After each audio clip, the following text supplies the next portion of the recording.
Hej alle sammen, og rigtig glædelig god snarlig påske. Jeg tænker, jeg lige vil tjekke lidt ind ved jer her til denne søndag.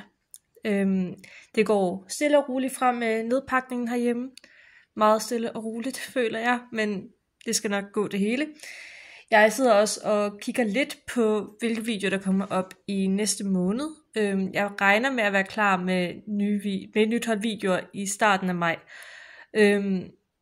Og i den anledning, så tænkte jeg, at jeg ville dele, at jeg havde lavet en Facebook-gruppe til den her YouTube-kanal, hvor at I får teasers på, hvilke film vi kommer til at snakke om, og dermed kan nå at se filmene, før jeg snakker om dem, og kan komme med jeres input til, hvad I synes om dem, og måske have lidt mere indflydelse på videoerne igennem det, og at I også kan have mere indflydelse på, hvilke film vi skal snakke om, hvilke videoer der skal laves, hvilke skuespillere der skal være fokus på. Så hvis der er interesse for nogen, så er I mere end velkommen til at tjekke gruppen ud. Der er et opslag på min YouTube-kanal, hvor at den er linket, men ellers hedder den bare Filmelskerens Filmklub.